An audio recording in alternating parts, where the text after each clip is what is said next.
Assalamu alaikum wa rahmatullahi, mes abonnés, j'espère que vous allez bien. Moi, je me porte à merveille.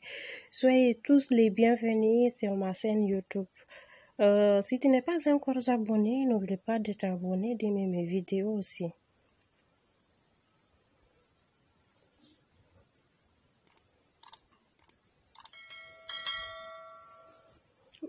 Voilà, aujourd'hui, on va préparer misui ou dibi.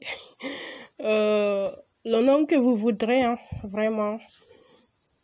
Pour ça, mi huri ko on fo mi landike siɗon e jam mi huri ke wi'uɓe wimi e bimami fo mi lan hewriɓe on fo weltanama moƴƴa non ko abonné e encore maa ngi leen di nuyu yéen yëpp maa ngi kontaan ci yéen vraiment bég naa ci torop si abonnement yi voilà tey moom misui je ne sais pas soo buggee nga woy ko misui wala dibi ça dépendra de toi.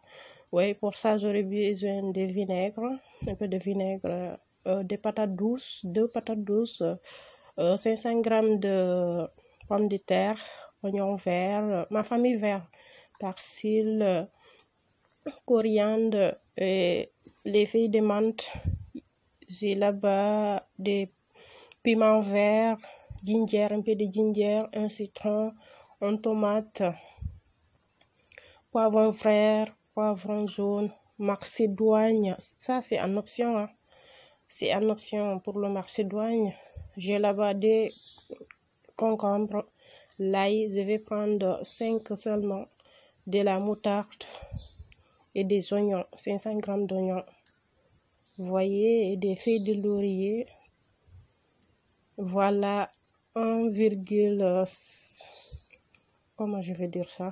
Oui, 1 kg de viande, ça là. C'est un peu congelé, je vais mettre de l'eau. Laissez reposer un peu.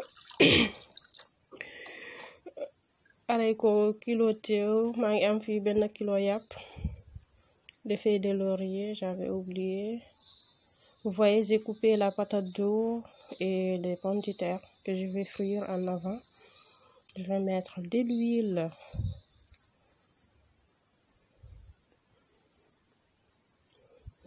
Day diwlin sa'ir de pomme de terre et pouté on. Voilà. On va frire. Diminuer le feu. Diminuer le feu. Voilà, c'est bon comme ça. On va les retirer. C'est bien doré, croustillant. Et voilà ma famille vert et les poivrons que j'ai coupés, l'ail, ginger. Voilà tout ça.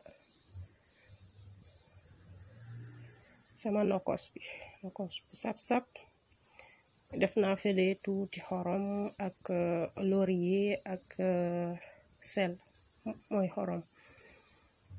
Voilà, on va mettre le reste des pommes de terre. Comme vous le voyez ici, laurier, xorom, du sel et poivre. Woni lanɗan e laurier mi unidata nunay laurier on ko baron ko ɗaatuɗo ko laurier on munata ni mo ɗaato def naa ci tuuti laurier moom lay dëbbani. Voilà, vous voyez ma famille vert ainsi que ginger woni sakan seeɗa et laaji, feuille de menthe, coriandre, persil. Voilà, dëbb ko ba mu nooy nepp. Vraiment maa ngi kontaan ci yéen. Voilà, j'ai lavé bien ma viande et je vais prendre la moitié de ma famille vert. Je vais mariner ma viande, bien mariner ça avec de la moutarde. Si tawi on ñaamay kibbo ɗo wawi waɗude haka yonani on wo, siko lanɗan tun kadi yo wawi wadde haka welani on wo. Mun ngeen def lu leen neex pour ngeen am goût boo leen bëgg. Bu dee da ngeen di consommer ay kib ngeen def ko. Si vous consommez des kib, vous pouvez mettre dans dans ma famille vert là, vous pouvez mettre ça et piler ça ensemble. Ok, voilà, on va bien mélanger et laisser reposer un peu. Vous voyez, on va bien mariner ça.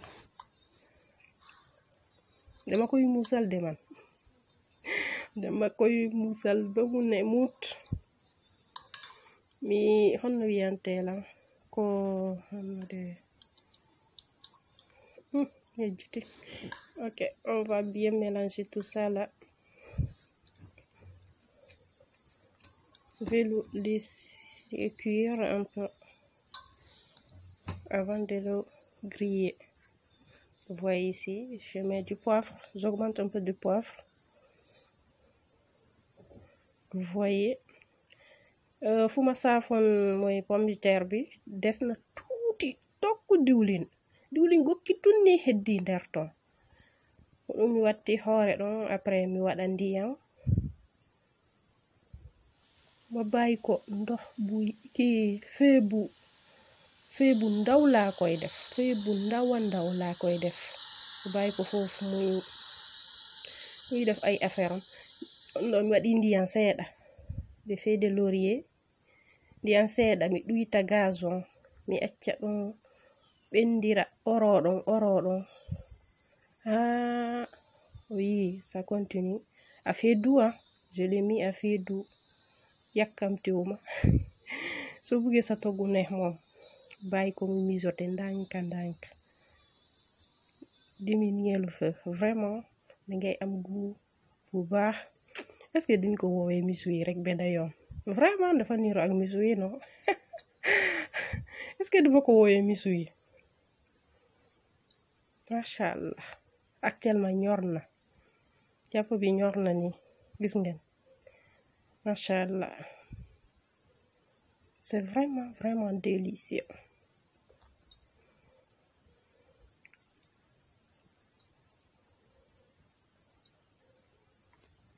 Voilà. Vous mettez la viande que vous voulez, hein. Ici j'ai la viande de mouton, un peu de la viande de vache. C'est vraiment délicieux, vraiment neex na torop, neex na.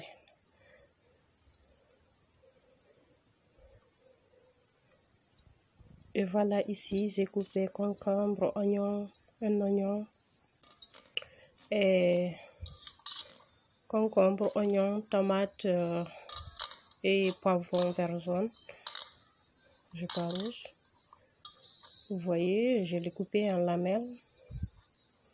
Je vais les mariner avec poivre, un peu de sel, de citron, un peu de sucre, un peu de la mayo. Defuma vinaigrette, j'ai pas mis la vinaigrette à part. Je l'ai mis ici et je l'ai mélangé pour gagner de temps. Vous voyez, voilà ici, poivre et moutarde, du sucre. Si vous avez du miel, tant mieux. Moi, je n'ai que le sucre. Voilà, bien mélangé et laisser reposer. Si vous voulez aussi, hein, vous pouvez mélanger la macédoine avec ça. Mais à toi de voir. No faliraɗa o warata. Min hande ko ni mi waɗiri sentir defugol ngol. Kala to yejitu yiɗugol vidéoji ɗin, ndaron ɗi ha ɗi lanna. C'est très important. Siɗa falala wallude ndaare vidéoji ɗin ka connexion. Voilà, je mets un peu de mayo.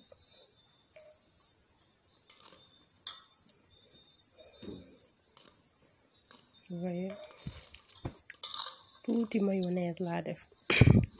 Affaire bi warul ndoxe de, ta waɗu ndiyam affaire o. Si waɗi ndiyam tun ƴette ɗum o wacci ton ndiyam ɗo. Ok, même ni mun nga ko lekkee nii rek ak sa mburu. Neex na torop, masha Allah. Bu dee bëgg ngeen kii mun ngeen ko def. Sel haram Voilà, c'est bon. Voilà, c'est prêt ici. C'est cuit, hein, ça c'est cuit.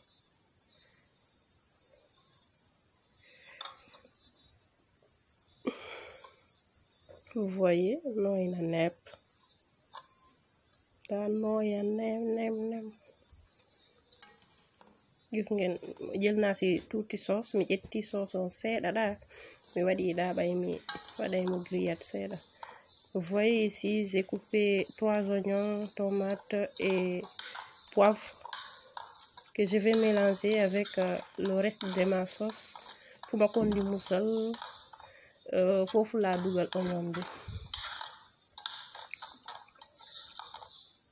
ak dagana fi poivron kaani sofia yooyu piment vert. Je mets de l'eau, un peu d'eau. J'ai pas mis d'huile, hein. Je vais voir après si c'est... Après, je vais voir si je vais mettre d'huile ou pas. De l'eau, hein, c'est de l'eau. Voilà, on va fermer et le mettre au feu. Avec ma nokos, le reste de ma nokos, le reste de ma famille vert, woni ko mi ununo ka woru ko. O weddi ko. Mi mélange ta ɗo. Affaire bu neex la. Vraiment neex na ci torop. Je remercie ma famille de la Casamance. Mi weltike moƴƴa no soutien on. Mes frères, mes belles-sœurs. Mi weltike moƴƴa nani. Ban hiro on de passage. Et voilà, on va laisser ça aussi à fait moyenne jusqu'à quelques instants. J'ai mis un peu d'huile. Vous voyez ici, je vais le mettre à la grillade. On va bien faire le dibi ici pour mu xeeñ affaire làkk bi tam pour yo heɓu goût comme genre hara ko dibi o yi ɓe ndaw no mi noddirta masi ko dibi ko misui o je ne sais pas encore. Je vais mettre les deux. Faut pas trop rire nag. Fay l'odeur là. Je vais tout donner pour la voir là. Ça sent très bon.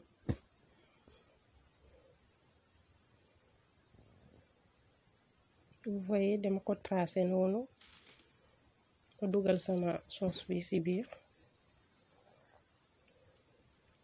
Affaire bu neex la. Voilà, gis ngeen ni dama am fii sama papier à lire ma coupé sama benn oignon ma dem teg ko ci feu bi ak tuuti poivre. Vous voyez, je vous montre. Et voilà, ici, j'ai décidé de mettre la macédoine avec ma sauce, qui est vraiment très délicieuse aussi. Si vous voulez, vous allez en mettre la macédoine et mettre seulement la sauce. Mais moi, aujourd'hui, j'ai préféré comme ça et c'est délicieux. Super délicieux. Je vous le conseille, hein. Et voilà, on va mettre un peu de sucre en option.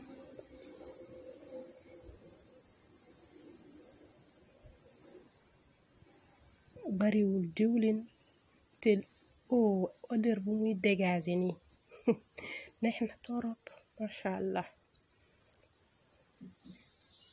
Et voilà, c'est bon, j'ai mélangé les oignons avec ma viande que je vais laisser un peu sur la grillade ou le grillade, je ne sais pas. Et voilà, c'est prêt.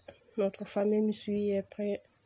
Je vous invite tous à le déguster et surtout de le reprendre chez vous. C'est vraiment délicieux. Je vous assure, hein, c'est délicieux. Je salue ma famille aussi, les personnes qui me suivent depuis la Guinée. Moy Guinée woni leluma juntu nyagantu jangel bori oɗo weltana moƴƴaray taw yejjuto abonogol ɓe futatoro ɓe fu no salmina wonɓe France, États-Unis, Italie, mes amis de TikTok. Je vous dis gros bisous ceux qui sont ici à Dakar aussi, la Casamance, ma famille de Casamance.